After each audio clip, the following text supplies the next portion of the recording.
All right, click on three, two, one.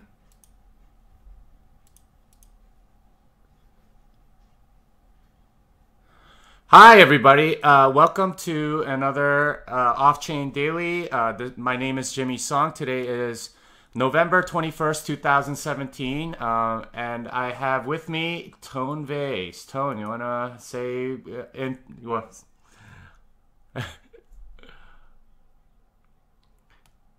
Yeah. Yeah, let's hope so. Yeah, all right. So we have a lot of stuff. We obviously did the 3 hour stream yesterday. This is our yeah. So we had a lot of stuff going on, a lot of comments. Thank you all so much for watching yesterday. We had a great show, and we'll definitely be talking about that. But first, let's take a look real quick. Bitcoin price is currently 83.16. We're very close to an all-time high of 83.50, which we hit like maybe 5 minutes ago. Um, and Tone will obviously have a lot more to say about that in a bit. But before we get to the Bitfinex stuff, this is an article I published yesterday. I forgot to preview it yesterday on the Daily Show, but here it is. It's a SegWit 2x bugs explained. I go through exactly what went wrong with SegWit 2x. They had about 100 lines of changes in the consensus code, and there were two bugs that were found. One was an off by one error that checked the wrong block for SegWit activation. And that was a bit on the subtle side. And then there was another error bug, if you will, where a variable wasn't initialized. That one was a lot more obvious. But somehow, compiling or whatever, it didn't catch it. So anyway, it's an article that I wrote. If you want more information, the links are below on my stream, and this will obviously be archived. Anyway, let's get going to the Tether critical announcement. Yeah, yeah. There's no sound from you? Okay, let me see. Okay, let me just make sure that your volume. Oh gosh, this is so annoying. Um, you're getting nothing? Okay. This software is so hard. All right, let me figure this out. Audio preview, system sound, default, apply. All right. Tone, try speaking again. Okay. Still testing. Still testing. All right, so they'll figure it out in about a couple of minutes, or I mean, about And 30. they're also saying my video's frozen, which is weird. Yeah, it was frozen because that was my Skype, whatever you were getting. Anyway, any updates on that? Are they still saying no sound at all? That's what they're saying. Yeah, but I mean, you can hear me, so my mic's on. So Yeah, it's. yeah, I can hear you. I just don't have this thing. Oh, they can hear me now. They can hear me now. We're good. We're good. All We're all right, we're set. good. All All right. set. Beautiful. All right, so let's go All back right. to the Tether critical announcement. Their website, by the way, is down. So this is why I have to go to the tweet of the screen cap that I did. Tether critical announcement: $31 million about of USD Tether was removed from the Tether treasury wallet. This was November 19th, or 2 days ago. And the attacker is holding funds in this address, 16TG. And these are the steps that they've taken. There was a special release with the tag 0.2.99.s, and this is essentially a hotfix. And we can see exactly what they did in the actual GitHub repository here. It's very literally, hey, if anyone's trying to send from this address, don't let them. And this is using the Omni protocol, and they can sort of hard fork like this, I guess. But yeah, it's very literally just don't let them send from this address. That's really all this is. It's a hard code to that. And yeah, that seems to have set the market in a little bit of a panic. We got on zero hedge as a result. Here's Tone's tweet from last night. Amazing 3 hours. Here's what's happened, and there were a bunch of people that like our Twitters were blowing up last night as a result of this. Probably because we had, you know, like we literally talked about it for 3 hours, and then right away this thing happens. Here is something that I want to put to the attention of Flibber and Bitfinex. This is somebody that just tweeted at me. I've been trying for the past 5 days to withdraw USD dollars to my bank account, and I've been fully validated on the Tether website. I try to contact support. Yeah, sorry about the technical difficulties, guys. I'm trying to get something. Yeah, so Tone's gonna come back on Skype in a minute. We're trying to. Alright, I'm sure he'll. There we go. Alright, hey Tone, can you hear me? Yeah, what happened? I don't know. I think Skype got cut off or something. We're still streaming, so if you want to share your video. Oh, sure. People were saying that mine is way too loud again, so I moved it way away from me, and I'm going to speak quieter. Okay, here, I'll lower your mic a little bit. How's that? All right. So anyway, can you we were talking about the Tether stuff. What's your take on Tether? Well, see, that's the thing, right? So there's a couple of things that people confuse. So Tether is not decentralized by any means, right? And neither is Omni, really. So it's not like Peter Todd tweeted out. It's not like the DAO situation where they can't just go back and do this stuff. Of course they can, right? I mean, it's a totally centralized operation, which is why I think Tether is insane. I mean, I think I couldn't care less about Tether when it was 10 million, but now that it's almost $1 billion, and they can do this with any address, right? I mean, they have full control of everybody's Tether coins. And like in that tweet, people are trying to withdraw, and I mean, it's probably bad timing, right? You tried to withdraw for 5 days, and now they have a real reason to kind of go dark. So the other situation is people are like, oh, why would you hack Tether if they can just freeze it? You're not going to be able to get the money out. It's centralized. Well, the point is because you can.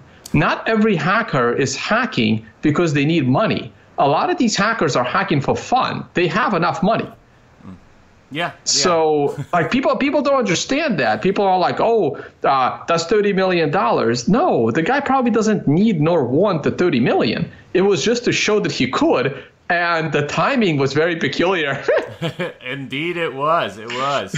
Yeah, I mean, some of the comments that I'm hearing from all over the place are, about why would they do this? What happened over here? Yeah, I do want to share something, though, that I found yesterday. Here is the transaction, one of the transactions. So they didn't only take $31 million from... Hey, Jimmy, are you sure you're sharing screen? I don't think you are. From with you, because we just restarted the...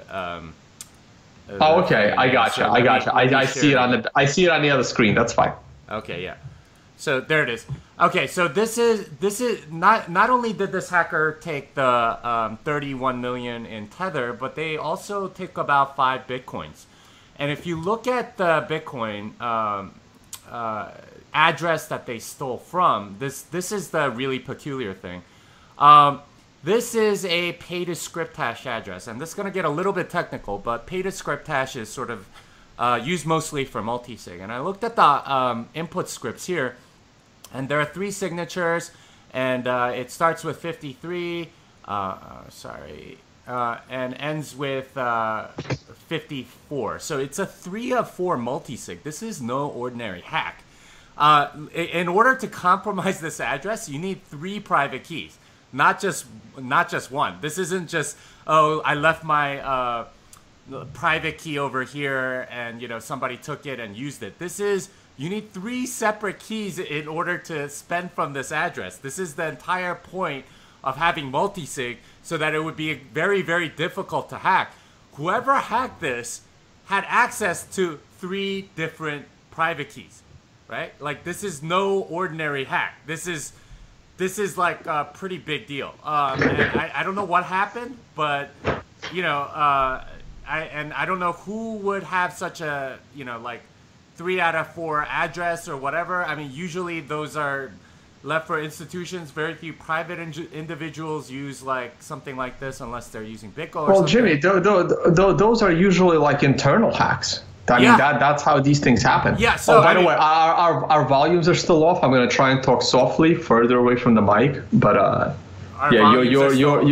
yours is still too low, and mine is still too high. Oh, gosh. All right. Let me see if I can. This is so annoying. Let me see if I can make my mic. I swear I upped the gain. I like upped the gain all the way. All right. Anyway. Yeah, I apologize, guys. Maybe we'll try some different software tomorrow. But anyway, yeah, the fact of the matter is that we have a 3 of 4 multisig that got hacked. And that, like Tone said, probably points to somebody internal to maybe an exchange or like a merchant or somebody that would use something like a 3 of 4. Even if you're using BitGo or green address, they're usually 2 of 2 or 2 of 3. 3 of 4 is some pretty serious multisig. That's not normal. And in order to do that, I mean, this may be from cold storage or something like that, because unless I like this is not normal. This is basically what I'm saying, and this is kind of crazy. All right, so Tone is off again. Tone, can you hear me? Yeah, it's going in and out a little bit, but I gotcha. Okay. So, I mean, what do you think? Like, where do you think this was hacked? Like, they said something about Tether treasury. We're not really sure what that means. Look, I don't know, right? So where did the Bitcoin was taken from? Was it taken from a Tether account? Was it? I mean, why does Tether even have Bitcoin? Was it taken from a Bitfinex account? Like, where did the who got hacked for the Bitcoin? Yeah. So the way Omni works is that they ride on top of Bitcoin. So every Omni address is also a Bitcoin address, and for whatever reason, that address also had 5 Bitcoins. Those 5 Bitcoins were taken to the same exact address, and those are hacked and gone forever because Bitcoin is decentralized. So who do we think that 5 Bitcoin belonged to? Whoever owned the 31 million Tether, because it's the same exact address. So well, it was announced that the Tether was an internal account, like a Tether, like Tether was like it was themselves, right? It was like Tether that hasn't yet been distributed. So some Tether treasury account. So I mean, they have some pretty good OPSEC. They have a 3 of 4, and yet they still got hacked. Like, that is very concerning to me. How do you get hacked on a 3 of 4 multisig? Well, someone gets into your server because just because 3 people. I mean, that's the thing, right? Like, I've dealt with enough IT people back again in the Wall Street days. And yeah, it's all decentralized, but the IT guy knows the CEO's passwords. So it's like, like I've seen this stuff. Like I've seen this stuff before. I can tell you about one incident where one day, all of a sudden, right, we're in an office, like 70 of us, and one guy is like we're all on an open floor, including the IT guys, and one guy is like, yelling at the IT guy, "Hey man, I can't get into my computer." And then he's like, "Oh, okay, maybe you forgot your NT login." And then another guy. So what happened was one of the IT guys accidentally deleted the file that had everyone's passwords to their computers. So all of a sudden, the moment you walk away from your desk, and you're not supposed to walk away from your desk and leave your computer on, you're supposed to lock it up. The moment you lock it up, you can't get back in because your password's been deleted. Like all of a sudden, there's this scream: "Everybody, please do not let your computer change your sleep settings, because the moment you log out of your computer, you're not going to get back into it." Right? So I took the next day to figure that out, to get the recovery file. Right? Look, so at the end of the day, it doesn't matter how many, if it's like 3 or 4 multi-sigs. If some IT guy has the backup file in his computer, it all goes to shit when you get hacked. Yeah, it certainly feels like that's what happened, and I'm kind of flabbergasted as to how this could continue. I mean, getting 3 or 4 is a pretty big deal, I think, and it must be internal or something like that, or the person's a really good hacker. Right. My problem with this is, this is Tether, and it's already established that Tether is very affiliated with Bitfinex, assuming they're not the same entity, which I believe that they are.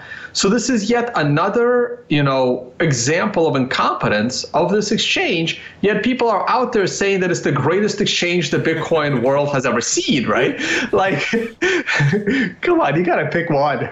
Yeah, you would think so. But yeah, the fact that this is 3 or 4 and got hacked, that to me was very interesting. Anyway, Tone, you want to do some price analysis? You want to share your screen a little bit? Hopefully this frozen thing, you're still frozen on Skype for me, but we'll see if, I don't know. I think my bandwidth is having problems despite the fact that I have fiber. It's good. It could also be mine. I don't know. I've had some issues with mine, like just cutting in and out, but yeah. my bandwidth is good. I gotta get you better internet too. No, my internet's fine. I have like good speed. It's just been cutting in and out for some reason. Right. But all right, let me do screen share and go to price. I'm just gonna cut my camera, save the bandwidth. Yeah, good. All right, let me see here before I dox myself all over the place again. Oh yeah, I'm on Skype screen share this time. Yeah, that's right. Share screens. Boom. All right, how are we looking on the screen share? Yeah, we got Zero Hedge showing. Excellent. Yep, that's the Zero Hedge article. Yeah. All right, let's go with the price. I mean, it still looks good. It's pretty much what I said yesterday. I mean, now that we're back in the bull run, fueled by printing or not, doesn't really matter. We're at the top. We're at a new all-time high. So anytime you're at a new all-time high, you always have to assume you're going higher. I'll be looking for some signs of another top sometime next week based on weekly candles. But the daily candles, this gets interesting because now we're at new all-time highs. I'm looking at an 8. So there's one other thing we can do is we can throw the Fibonacci's on. So let me go ahead and do that. Ooh, maybe stuff. Not exactly. Maybe throw what do you call it? An extension up there.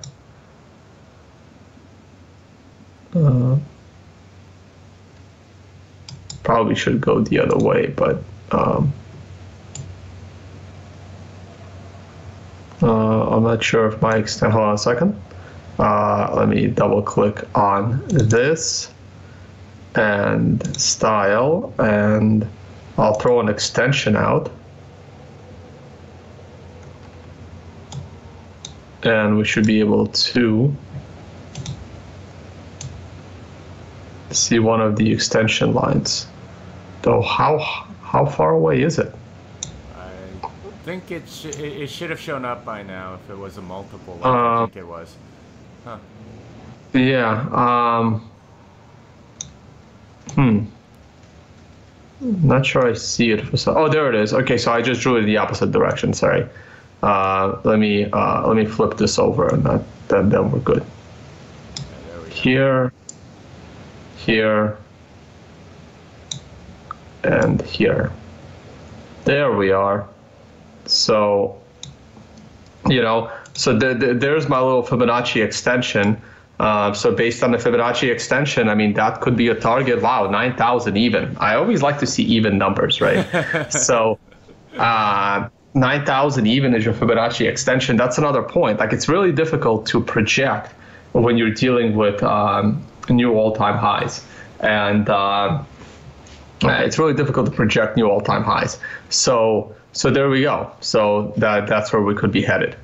But on the daily chart, I mean, tomorrow I might be looking for some short-term top, maybe a 1 to 4 day correction, maybe back to the breakout line. That's right here, the green line. That's pretty much, I'll lower it a little bit just to match the maximum amount of points. So there you go, like the 8,000 line. So let's see if we can get to like 8,500, maybe correct back to 8,000, and then set up one more push for the 9,000 area by end of the month, and we'll see. Now, the 4-hour chart was pretty cool, actually, because the moment we started falling, this was one of my 9s, most of this candle, and it came right after a 13. So, and I got texted by a bunch of the people that, former clients of mine. It's like, I mean, they already started selling that 4 hours before like the news broke, which was funny. But that's just luck that the technicals matched with the panic. But the panic didn't last, and now we're back up. So the interesting thing here is that we avoided creating a 9 several times. So let's see if we get one more 9 along with tomorrow's 9 candle, right? So we have 8 more candles on the 4 hours. So 8 times 4 is 32 hours. That's about right. We have 24 hours and half a day today. So by end of day tomorrow, there could be a 9 on the 4 hour and a 9 on the daily. It could all line up for a 1 to 4 day correction. The hourly chart is telling you to take a little break right now. So let's see how this hour ends. And we could be looking at a slight correction on the hourly, maybe back to 82.50. And then we'll, see what happens into end of day tomorrow. All right. Oh, and the Mempool is back up, unfortunately. Yeah, I did notice that. That's I'm not sure why that's happening. I haven't looked at Bitcoin Cash. I think I've been concentrating on Tether. Anyway, thank you, Tone, and thank you all for watching. And we are going to be out. So this song is done. How about you, Tone? I'm good. I gotta do some more content today. I've been trying to do traditional markets, but man, this Bitcoin is just never a minute's rest. It's insane.